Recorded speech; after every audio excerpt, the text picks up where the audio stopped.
Buenas tardes con los presentes. El tema para exponer el día de hoy es RCP en el embarazo. Mi nombre es Bustamante Ramos Milton César, médico residente del Hospital 2 de Mayo, del área de ginecología y obstetricia. Este tema es un tema que va dirigido especialmente a los internos, a los médicos y a los residentes de primer año en especial. Empecemos. El RCP en el embarazo.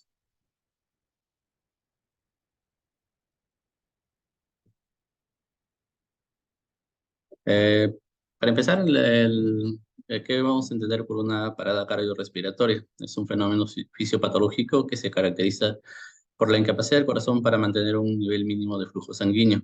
Esto es en el sistema circulatorio, que va a afectar tanto al aparato respiratorio, cardiovascular y obviamente va a afectar al sistema nervioso, que se va a traducir en una ausencia de la conciencia, pues, ¿no? O el objetivo principal de esta exposición es conocer las pautas de actuación ante una parada cardiorrespiratoria en la gestante.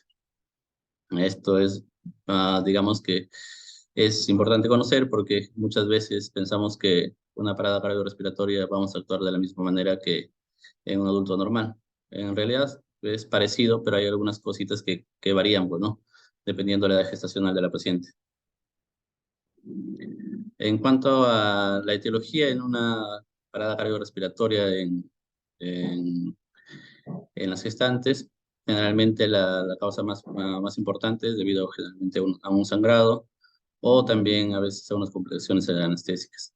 Puede ser un problema cardíaco que ya conlleve que tenga la paciente de por sí, uso de drogas o causas embólicas, fiebre, estados hipertensivos también son otras causas que podrían generar una parada cardiorrespiratoria.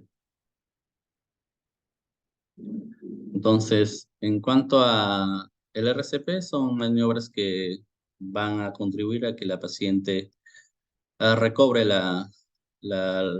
digamos, el sistema circulatorio espontáneo, pues, ¿no? Entonces, tenemos que tener en cuenta que algunas condiciones en la paciente o en la gestante, por la edad gestacional que ya va a presentar, va a condicionar ciertas pautas o ciertas condiciones. Por ejemplo, la compresión de la aorta cava va a disminuir el retorno venoso en su posición supina. Entonces, vamos a tener una dificultad en ese momento. Bueno, la disminución del retorno venoso, la caída del gasto cardíaco. Entonces, eso nos va a hacer, digamos, de alguna manera dificultoso para retornar a una circulación, a un retorno circulatorio espontáneo, ¿no? También tenemos que tener en cuenta que la hipoxemia ocurre más precozmente en la embarazada. Va a haber una mayor demanda de oxígeno, va a haber un retardo de crecimiento gástrico lento, entonces va a haber también a nivel de la glotis, va a haber un edema, entonces va a haber más dificultad o va a haber más riesgo de broncoaspiración. Entonces hay ciertas condiciones que nos predisponen para que un RCP en la gestante sea un poco, digamos, efectivo, pues, ¿no?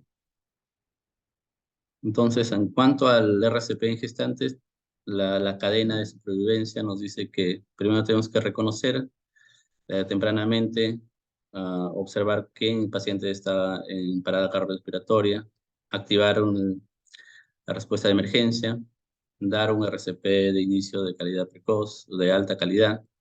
Si se cuenta, está en un ámbito hospitalario, tener a la mano un desfibrilador y posteriormente tener un cuidado post-paro y la recuperación, pues, ¿no? En cuanto al RCP en gestantes, tenemos que tener en cuenta algunas pautas que son prioritarias. Recordar que las compresiones torácicas es la base de un buen RCP. Tenemos que tener también una intubación enterocal temprana. La lateralización del útero es importante, es diferente un poco a los adultos. Y en todo caso, ver o estar preparados para una estereotomía de resucitación, bueno. En cuanto para ver las señales si una paciente o ver qué paciente está en una parada cardiorrespiratoria, primero tenemos que ver el pulso, si está ventilando o no. Lo vemos en la arteria carótida, no menos de 5 a más 10 segundos, ver el pulso, ver si está ventilando o no. Y si eso vemos que está en una parada cardiorrespiratoria, entonces actuar inmediatamente, bueno. Recordar que la base de un RCP en gestantes es compresiones torácicas. Las compresiones torácicas se hacen más o menos 100 a 120 compresiones por minuto, esto con 5 centímetros de profundidad más o menos.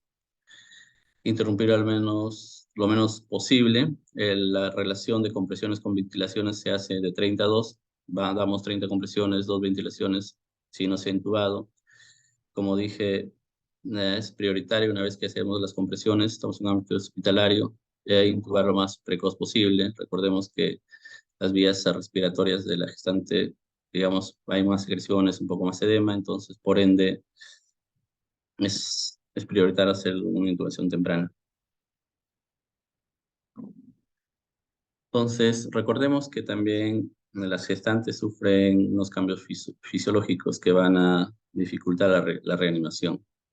Cuentan con una vía aérea difícil, hay edema, hay hipersecreción. Recordemos que la gestante también tiene un incremento del consumo de CO2, hay una compresión aortocava, hay aumento del volumen sanguíneo, se eleva el diafragma, por ende hay menos espacio de expansión. Hay disminución del tono esfínteroesofágico inferior, por ende hay más riesgo de broncoaspiración. Entonces, la gestante de por sí es un poco más complicada que los adultos, ¿no? Recordemos que, como dije, hay una mayor probabilidad de broncoaspiración porque la paciente de por sí hay muchas secreciones o hay un edema de las vías respiratorias. Como hay que hacer una intubación temprana, esto generalmente es hecho por un personal capacitado, experimentado, si es posible. Hay que utilizar también un tubo orotraqueal de 0,5 centímetros más pequeño, o un laringoscopio guiador, si es posible, o es lo ideal, pues, ¿no? Una vez identificado, obviamente, anteriormente se decía que se tendría que lateralizar a la paciente, bueno, pero esto disminuía las compresiones sean efectivas. Entonces, actualmente se dice que tenemos que lateralizar el útero hacia la izquierda. Entonces, esto nos va a ayudar a que hay una disminución de la compresión de la aorta cava y el retorno venoso mejora. Entonces, con esto haríamos más efectivo las compresiones torácicas. La lateralización del útero, hay una descompresión de la aorta cava, hay un mejor retorno venoso. La lateralización se puede hacer entre 27 a 30 grados. Y generalmente este desplazamiento está hecho por otro personal, pero uno se encarga de las compresiones y otro de las ventilaciones y otro se podría encargar de la lateralización. Ah, En cuanto al fluxograma que presenta la guía americana, se dice que primero, antes de iniciar el RCP, tenemos que administrar oxígeno, conectar a un monitor, a un desfibrilador. Vemos si el ritmo es desfibrilable o no desfibrilable. Si es desfibrilable, vamos a hacer una descarga. Si, o tener, y inmediatamente tener un acceso endovenoso, pues, ¿no? Si no es desfibrilable, está en asistolia o actividad sin pulso, bueno, aplicamos adrenalina. 2 minutos de RCP nuevamente. Hay que obtener un acceso intravenoso, adrenalina 3 a cada 5 minutos. Considerar la posibilidad de usar un dispositivo de manejo más avanzado de vía aérea, ¿no? Bueno, después de 2 minutos, si es un ritmo desfibrilable, vemos si el ritmo desfibrilable de nuevo. Si la respuesta es sí, entonces hacemos una descarga de nuevo, hacemos 2 minutos de RCP de nuevo, administramos adrenalina cada 3 a 5 minutos. Consideramos el uso de usar del dispositivo de manejo avanzado de vía aérea. Vemos si la paciente de nuevo está con ritmo desfibrilable o no. Si está con ritmo desfibrilable y no respondió a la adrenalina, en todo caso podemos utilizar amiodarona, lidocaína, pues, ¿no?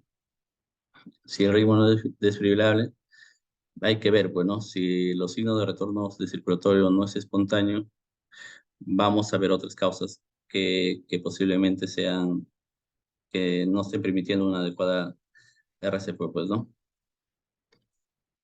Entonces, hay que, de acuerdo de las maniobras y las contracciones torácicas que hacemos, generalmente tenemos un plazo de 4 minutos, pues, ¿no?